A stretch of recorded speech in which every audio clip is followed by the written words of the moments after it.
Salut à tous et bienvenue dans cette deuxième partie de vidéo où on va voir comment tracer une ligne avec l'algorithme de Bresenham. Alors rapidement, pourquoi on voit ça? C'est que l'algorithme qu'on a vu précédemment, le DDA, utilise des flottants et les flottants c'est moins performant que les calculs entre entiers. Et l'algorithme de Bresenham s'occupe exactement de ça, c'est-à-dire remplacer tous les calculs en flottant par des calculs en entier. Et il donne exactement les mêmes résultats. Donc, l'algorithme de Bresenham est plus performant et on va démontrer dans une première partie de la vidéo comment ça fonctionne et ensuite on va implémenter ça. Donc, petit rappel sur le DDA, on va introduire ici 2-3 notations qui vont nous servir par la suite. Donc, pour une variation de x de 1 pixel, on a un point de départ x, y, k et on veut savoir quel est le point d'arrivée en y pour cette variation en x de 1 pixel. Donc, le point suivant est à x k plus 1, quelle est la valeur en y correspondante? Alors, on a vu la dernière fois qu'on pouvait faire une règle de 3 en additionnant à chaque étape y fin moins y début sur x fin moins x début. Alors, on va par la suite écrire ces deux quantités-là par delta x et delta y, ça va nous simplifier les équations. Elles seront plus compactes, on va dire. Et du coup, on peut réécrire cette quantité-là. Donc le point orange, en fait, est aux coordonnées YK, donc c'est la valeur en Y du pixel précédent, enfin pas du pixel précédent, en l'occurrence c'est notre point de départ, donc c'est la valeur Y sur la droite précédente, plus cette quantité-là. Alors deuxième élément qu'on va avoir besoin, c'est l'équation d'une droite. Encore une fois, c'est que pour la démonstration, ça va pas être pour l'implémentation. Mais l'équation d'une droite, ça permet de connaître pour un point x la valeur en y correspondante. La valeur en y qui est sur la droite. Donc notre droite porte notre segment qui est déterminé par un point de début et un point d'arrivée. Et on a vu la dernière fois comment calculer delta x et delta y dans le repère de notre image. Donc quand on fait une variation de x de 1 pixel, on avance y de la quantité qu'on a vue précédemment, une fois cette quantité-là. Quand on avance x de x pixels, bah, comme on additionne systématiquement pour une variation de 1 cette quantité-là, et bah, ça correspond à multiplier par x sur delta y sur delta x. Enfin, on peut observer qu'à l'origine, ici, là, on a un décalage de c pixels. Donc il y a un offset qui est dès le départ, alors il peut être négatif, hein, mais il y a un offset au point 0, où il peut passer par 0, il peut être égal à 0. C'est-à-dire que pour la coordonnée x à 0, on peut avoir une valeur en y spécifique. Valeur c, en l'occurrence, et en maths, ça s'appelle l'ordonnée à l'origine. Ça veut dire qu'on cherche la distance sur l'ordonnée pour une valeur x égale 0 à l'origine. Donc ce point-là, soit on peut le déterminer parce qu'on connaît la valeur, sa valeur, on connaît l'offset pour x égale 0 de y, soit on peut le déterminer à partir d'un des points connus sur la droite. Donc dans notre cas, un des points x début, y début, ou x fin, y fin, un des points du segment. Ainsi, une fois qu'on a tous ces éléments-là, on peut écrire l'équation d'une droite. Donc, pour une coordonnée x arbitraire, la coordonnée y sur la droite est cette quantité-là. Donc, on va noter ça f de x. Donc, y est égal à la fonction appliquée sur x. Et cette fonction appliquée sur x vaut, donc, d'une part, l'offset de départ à 0, plus, à chaque étape, le nombre, la quantité delta y sur delta x multiplié par x. Voilà. Donc deuxième petit élément avant de commencer la démonstration, on va se situer dans un cas particulier dans lequel la croissance en x est supérieure à la croissance en y, ce qui, si vous vous souvenez de la présentation précédente, ça veut dire qu'on va faire notre boucle for sur x et à chaque fois on incrémente x de 1 pixel, ce qui veut dire que x start est inférieur à x end. Et deuxième élément, encore une fois pour la simplicité de la démonstration, on va considérer que y start est inférieur à y end. Ne vous inquiétez pas, les autres cas se déduisent de façon tout à fait triviale. Et d'ailleurs, on va les implémenter dans le code. Donc les autres cas, une fois qu'on a démontré pour un cas, l'algorithme ne change pas, il suffit juste de mettre des moins aux bons endroits et d'intervertir les coordonnées, etc. Ok, alors revenons à l'essence même de l'algorithme. Quand on fait une variation sur x de 1 pixel, on a un autre point de départ x, y, k, on veut connaître la coordonnée y correspondante, le pixel le plus proche. Donc là, on a notre ligne ici, et on a 4 pixels là, dans ce cas-là, donc point de départ x, k, y, k, et le pixel suivant x est x plus 1, y, voilà, il ne change pas, et ensuite on a les différents pixels. Et quand on fait un pas de 1 pixel sur x, la valeur en y de notre droite, elle est donnée par l'équation de la droite, hein, elle est ici, et on cherche à connaître, à savoir lequel de ces deux pixels-là est le plus proche de ce point-là. Donc qu'est-ce que c'est ça? Qu'est-ce que ça veut dire? Ça veut dire qu'en fait, si on calcule la distance en y entre ce pixel-là et ce point-là, et la distance en y entre ce point-là et ce point-là, on veut savoir quelle est la distance la plus petite. Si cette distance-là, D1, est inférieure à la distance D2, ça veut dire que ce pixel-là est plus proche de la coordonnée Y correspondante de la droite pour X, pour ce X-là. Donc ça veut dire que, dans ce cas-là, on ne fera pas varier Y. Si en revanche, cette quantité-là, D2, est inférieure à celle-ci, et bien dans ce cas-là, on dit, on va incrémenter Y de 1 pixel, parce que ce pixel-là est plus proche de notre droite. Alors on peut réécrire ça un petit peu différemment, c'est exactement la même chose, hein, mais ça veut dire que dans le premier cas, D1 moins D2, la différence entre les deux distances, est inférieure à 0. Si cette valeur est inférieure à 0, alors on ne touche pas Y. Et si elle est supérieure à 0, alors on incrémente Y. Donc j'ai noté ici. Alors évidemment, il y a le cas de l'égalité, hein, qui est dans ce cas-là, il faut choisir l'un ou l'autre. Et j'ai choisi le fait que s'il y avait une égalité, dans ce cas-là, on augmentait Y de 1 pixel. Ça correspond tout à fait à notre arrondi dans le cas du DDA. Voilà. Donc maintenant, on va chercher à calculer ces différences.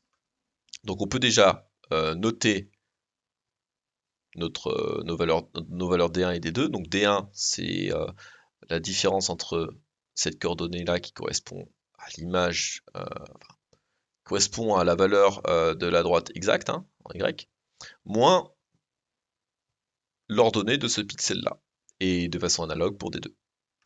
Et quand on calcule la différence, on obtient cette quantité-là, on développe, et on simplifie, et on se retrouve avec 2 fois f de x plus 1 moins 2yk moins 1. Donc là, on peut développer cette partie-là, on connaît l'équation de notre droite, hein, d'accord?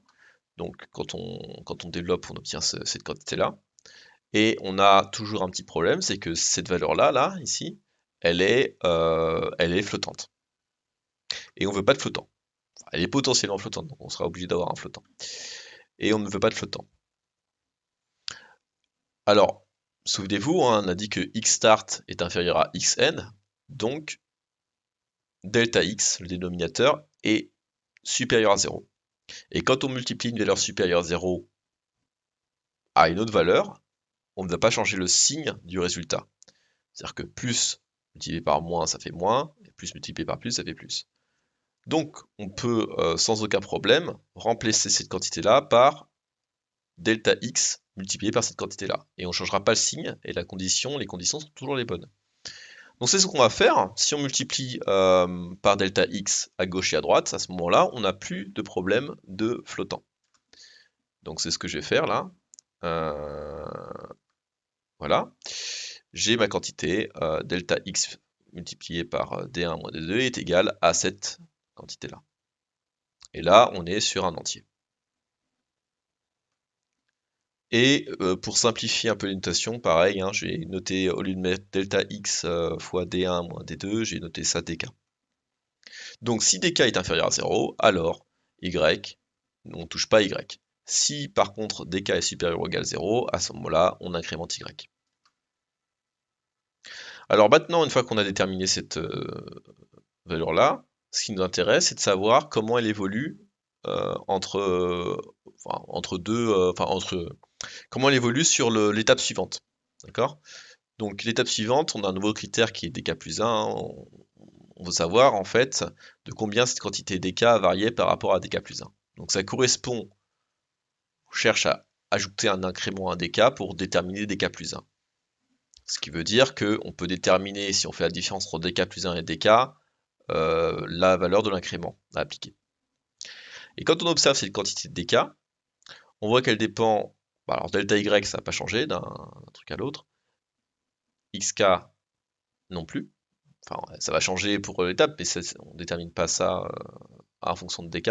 Par contre, yk, lui, soit il est augmenté de 1 pixel, soit il ne bouge pas. Donc finalement, il y a deux cas possibles, comme dk plus 1 dépend de la variation y, soit y ne varie pas, soit y est incrémenté. Ok, donc déterminons cet incrément suivant si on a touché ou pas y. Alors si on n'a pas touché y, donc on peut écrire dk plus 1 de la façon suivante. Donc xk plus 1 plus 1, donc xk plus 2, ici, c'est le premier élément à changer, et on n'a pas touché à y, donc on retrouve moins 2yk multiplié par delta x moins delta x. Et donc si on fait la différence, alors j'ai pas marqué le développement du calcul, mais vous pouvez le faire chez vous, si vous faites la différence, vous obtenez 2 delta y. Donc si on n'a pas touché à y, alors on incrémente ce critère-là de 2 delta y. Maintenant si y a varié, la petite différence, la petite nuance, c'est que y à ce moment-là, il faut faire yk plus 1. Pareil, on fait la différence, on calcule la différence, et à ce moment-là, on obtient cette quantité-là. Donc si y a varié, cette fois-ci, on va incrémenter dk de 2 delta y moins 2 delta x. Et le dernier élément qui nous reste à déterminer, c'est quelle est la valeur initiale de ce critère des dk. Donc pour des zéros. Au début, quand on commence l'algorithme, quelle est cette quantité-là? Alors là, c'est pareil, c'est calculatoire. On détermine D1, D2, on a déterminé D1, D2. Alors là, maintenant, j'ai expliqué, parce que j'ai expliqué comment on détermine le facteur C. Donc on a cette équation de droite, delta y, delta x, on connaît. C, par contre, on ne connaît pas.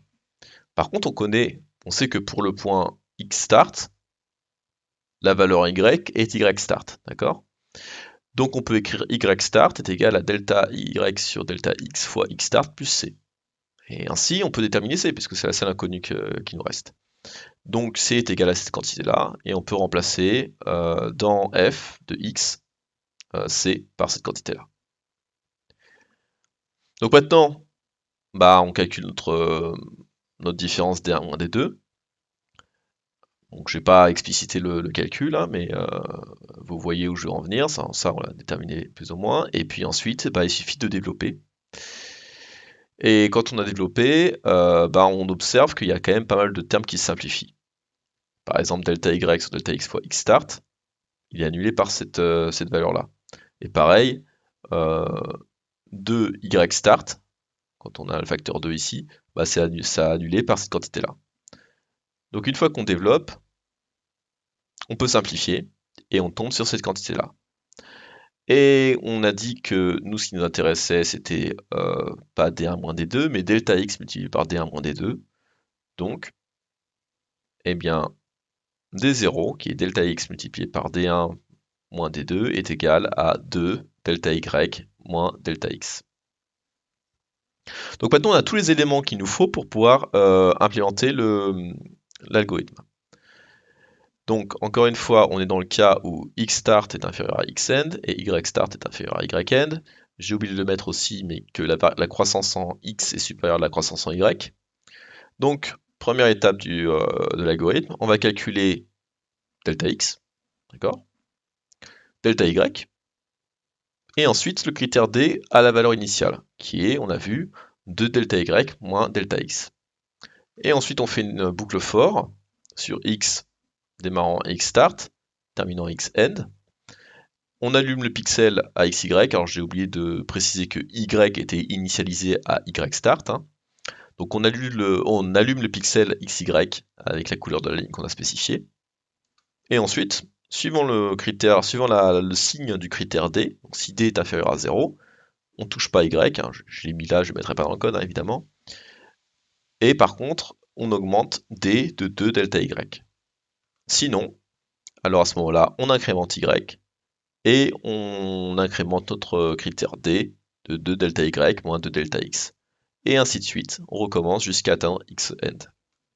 Donc maintenant qu'on a vu ça, il ne reste plus qu'à l'implémenter. Et on verra aussi dans l'implémentation comment on gère les autres cas. Ok, alors on se retrouve pour l'implémentation. J'ai repris le code de la dernière fois. Donc on a l'algorithme DDA, donc on va renommer ça en traceline underscore DDA. Et pour l'instant, on appelle du coup traceline DDA. Ok. Donc maintenant, on va écrire notre fonction pour faire le traceline avec l'algorithme de Bresenham. Donc traceline Bresenham. Ok. Et on va reprendre exactement le même paramètre. Donc je peux les copier-coller là en l'occurrence, il n'y a pas de changement. Ok.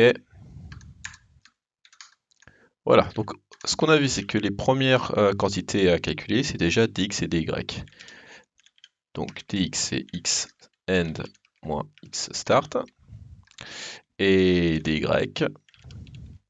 pareil, y end moins y start.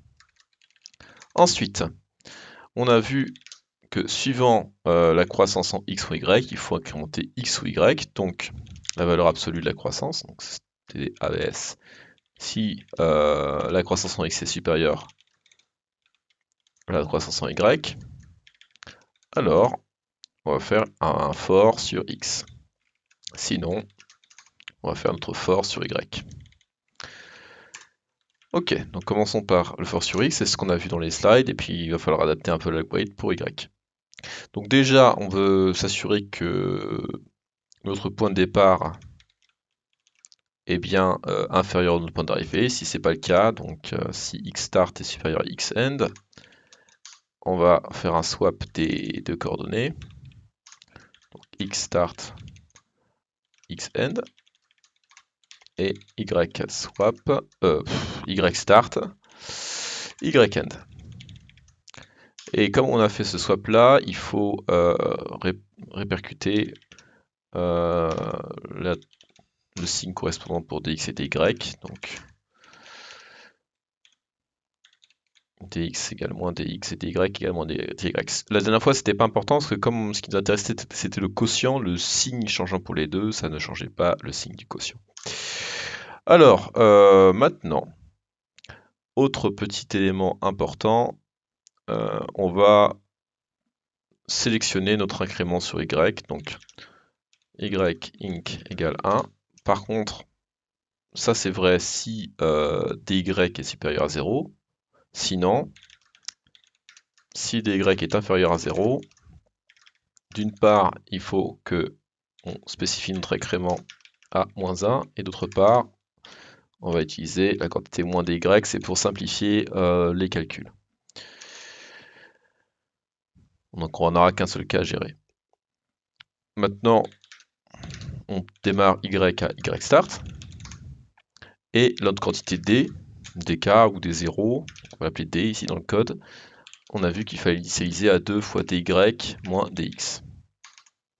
Et on peut commencer notre boucle for. Donc int x égale x start, x inférieur ou égal à x end, x++, et on vérifie que x supérieur ou égal à 0, x inférieur à width, y supérieur à ou égal à 0, et y inférieur à height. Alors je montrerai peut-être dans une prochaine vidéo, mais c'est pas hyper intéressant, j'aimerais bien faire d'autres trucs.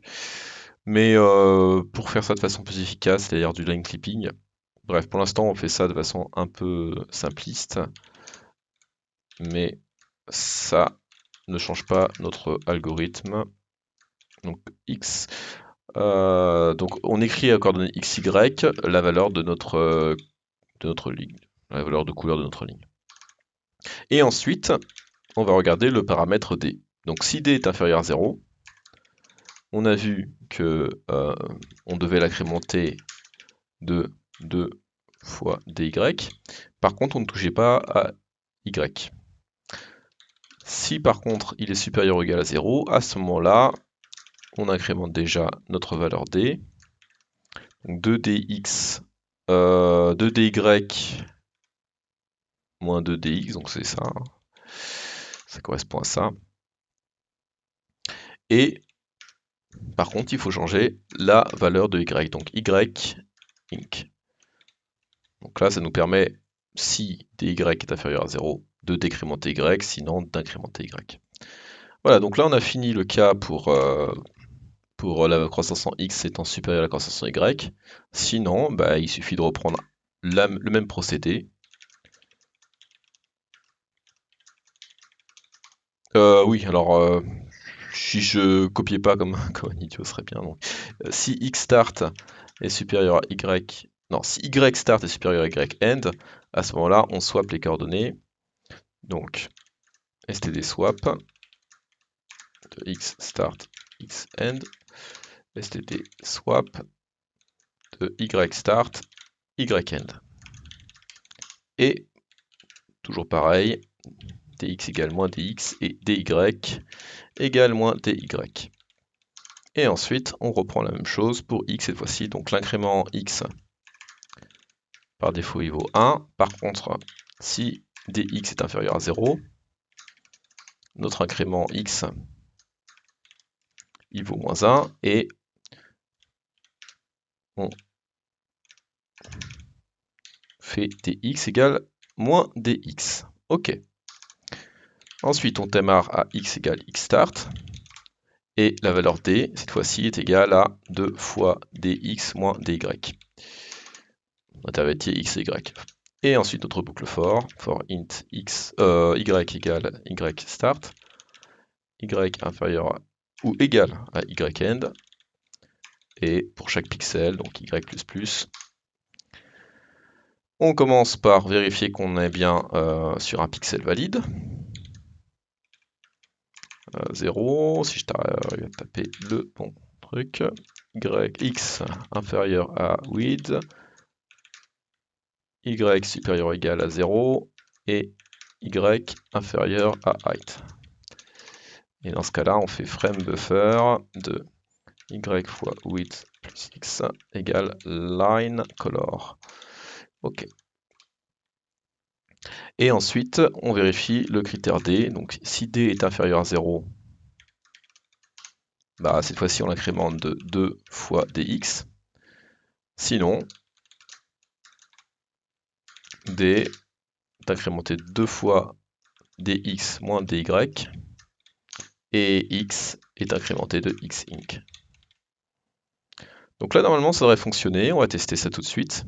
Donc, je l'ai appelé line traceline Bresenham. J'appelle exactement donc avec les mêmes arguments. Et puis on va voir si ça fonctionne. Donc là, on va faire build pour être sûr qu'il rebuild bien. Et run in terminal. Et on a bien la même image que la dernière fois. Alors cette fois, on peut essayer de faire un truc un peu plus intéressant. On va changer la couleur au cours du tracé de la ligne. Par exemple, on va prendre une valeur. Alors ça varie entre 0 et 255. Donc par exemple, x. Alors je vais la calculer comme ça. Je vais faire const float u égale u, pas y, égale float de x divisé par float de width moins 1. Et là, donc j'ai une valeur entre 0 et 1, donc je fais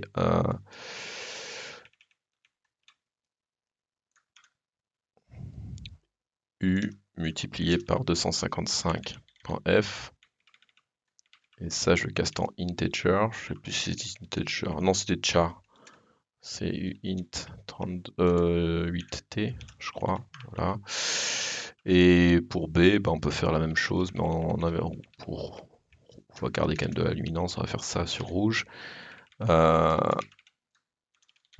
moins U. On peut voir ce que ça donne. Et ça nous donne ça. Voilà, donc vous pouvez vous amuser un petit peu avec ça. C'est plus rapide que la dernière fois. Et dans la prochaine vidéo, je pense pas qu'on verra le clipping. Peut-être qu'on verra le clipping, mais dans une prochaine vidéo, on va tracer des choses un peu plus intéressantes avec ces lignes. N'hésitez pas à me dire ce que vous avez pensé en commentaire de cette vidéo. Si vous avez des questions, n'hésitez pas. Et on se retrouve prochainement. Allez, ciao!